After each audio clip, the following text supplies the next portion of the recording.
ఎవరైనా సాడీలు చెప్పారని మనకు తెలిస్తే వాళ్ళతో స్నేహం చేయరాదు. ఎవరిని గుడ్డుగా నమ్మరాదు.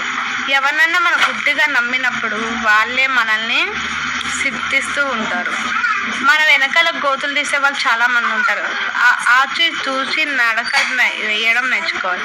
మన మీద ఎవరికన్నా లేనిపోని సాడీలు చెప్పినప్పుడు వాళ్ళు మనకు మనల్ని అవమానిస్తున్నారని తెలిసినప్పుడు వాళ్ళని దూరం పెట్టుకుంటేనే మంచిది. వాళ్ళు ఎవరైనా వచ్చి మన నిజం జీవితంలో వాళ్ళు ఎవరైనా అవమానించినప్పుడు వాళ్ళు ఎందుకు అవమానిస్తున్నారని మనకు పర్వాలేదు. గుడ్డుగా ఎవరిని నమ్మరాదు. గుడ్డుగా ఎవరన్నా నమ్మి ఏదైనా విషయం చెప్పినప్పుడు వాళ్ళు మనల్ని బాధ పెడుతూ ఉంటారు. ఎవరికి మన ఫోన్ నంబర్ ఇయ్యరాదు. ఎవరికి మన ఫోటోలు షేర్ చేయరాదు. ఇది ఎందుకు నేను చెప్తున్నానంటే రియల్గా ఒక లైఫ్లో జరిగింది. వాళ్ళ ఇంట్లో వాళ్ళ హస్బెండ్ తిడుతున్నారు, కొడుతున్నారని డ్యూటీకి వెళ్ళిన తర్వాత వాళ్ళ ఫ్రెండ్కి షేర్ చేసుకుంది.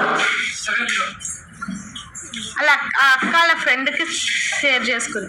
వాళ్ళ ఫ్రెండ్కి షేర్ చేసి ఇలా తిడుతున్నారు, అలా కొడుతున్నారు, ఇలాగుంది మా ఇంట్లో పరిస్థితి, అలాగే ఇలాగని చెప్పి ఆవిడ లోకువు నాకు కనిపెట్టి వాళ్ళ హస్బెండ్ మంచోడు కాదనేసి ఆ అక్క ఈమెతో ఫోటోలు దిగడం అవన్నీ చేసిన వల్ల ఏమో మా బెస్ట్ ఫ్రెండ్ అనుకుంది. కానీ ఈమె కాపురంలో అనుమాన మొగుడికి ఇంకా అనుమానం పుట్టిస్తుంది అనుకో. అవన్నీ బ్లాక్ మెయిల్ చేయడం మొదలుపెట్టింది. ఈమె ఏమో తప్పు చేయకపోయినా కానీ అన్ని చేసింది ఇవడే అనేసి నిందలు వేసి మొదలుపెట్టింది. డ్యూటీలో అల్లకొల్లరం లేపేసింది. నలుగురిలో బతకకుండా చేసింది. ఎవరిని బెస్ట్ ఫ్రెండ్స్ని నమ్మచ్చు, కానీ ఎవరు ఎలాంటోరో నమ్మరు. మన ముందు ఒకలాగా ఉంటారు, మన వెనకాల ఒకలాగా ఉంటారు. వాళ్ళని చూసి నమ్మినప్పుడే మనం ఏమైనా పర్సనల్గా ఉంటే చెప్పండి. అనవసరంగా వాళ్ళ ఆయన పట్టించుకోలేదు కానీ లేకపోతే ఆమె జీవితం పాడైపోయేది. ఇంకా వచ్చేసి ఆమె చేసిన తప్పు ఏంటంటే ఈమెతో ఫోటోలు దిగాం. ఆమె ఫోటో దిగితే ఎవరితోటో దిగినట్టు ఆమె పుట్టించింది. ఆఖరికి అవన్నీ కలకాలు పుట్టించి డ్యూటీలు అవన్నీ అందరికీ చెప్పేస్తానంటే 50,000 నెట్ క్యాష్ అడిగితే 50,000 లేవని ఆమె పుస్తకాడు గిఫ్ట్ పెట్టి ఆవిడకి ఇచ్చిందంటే ఇచ్చినాక 10 మందికి చెప్పి ఇలాగ అలాగని చెప్పి వాళ్ళ ఆయనకు చెప్పినాక నేను తాగి నిన్ను కొడుతున్నా కానీ నువ్వు ఎలాంటిదనో నాకు తెలియదని ఆమె జుట్టు పట్టుకుని కొట్టినాక వాళ్ళ క్షమించమని ఇలాంటి వాళ్ళు ఉంటారు. జాగ్రత్త. ప్రతి డ్యూటీలోనే ఉంటారు. ఎవరినో కానీ గుడ్డుగా నమ్మగారు. ఏమైనా ప్రాబ్లమ్స్ ఉంటే మన మనసులోనే దాచుకోవాలి, కానీ బాధ ఎవరితో చెప్పుకోవాలి, వాళ్ళతో చెప్పుకోవాలి. ఎవరిని మనం ముంచుతున్నారని మనకు అర్థమైనప్పుడు వాళ్ళతోటి మనం దూరంగా ఉండాలి. ఓకేనా ఫ్రెండ్స్? ఈ వీడియో నచ్చితే లైక్ చేయండి, షేర్ చేయండి, సబ్స్క్రైబ్ చేసుకొని పక్కన ఉన్న బెల్ ఒకటి క్లిక్ చేయండి. ప్లీజ్ ఫ్రెండ్స్, అందరు చూసినా కానీ సబ్స్క్రైబ్ చేసుకుని ప్లీజ్ సబ్స్క్రైబ్ చేసుకొని చిన్న లైక్ ఇచ్చేసాను. ఓకేనా? బాయ్. GLB Sunday topics.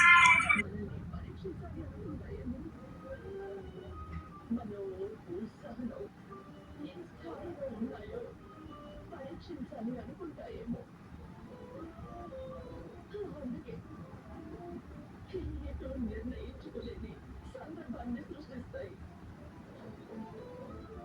ఆ సమయంలో మన మనసుని మెదడుని చాలా బలహీనపరుస్తాయి. అందుకే అలాంటి సమయంలో మనం ఏం చేస్తున్నామో మనకే తెలియదు.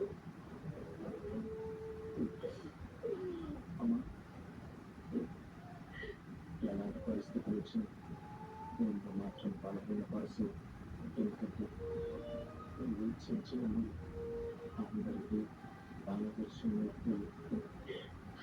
కానీ ఈనాడు ఆ ఆదర్శమూర్తి కాస్త ఆవేశపడినట్టుందిరా. మాట్లాడము. ఎందుకంటే నువ్వు అన్ని సందర్భాల్లోనూ అన్నీ ఆలోచిస్తావు. అందరి వైపు నుంచి ఆలోచిస్తావు. జీవితం అంటే ఇది యావత ఆక్రమించడంతో సమానం. ఇది యావత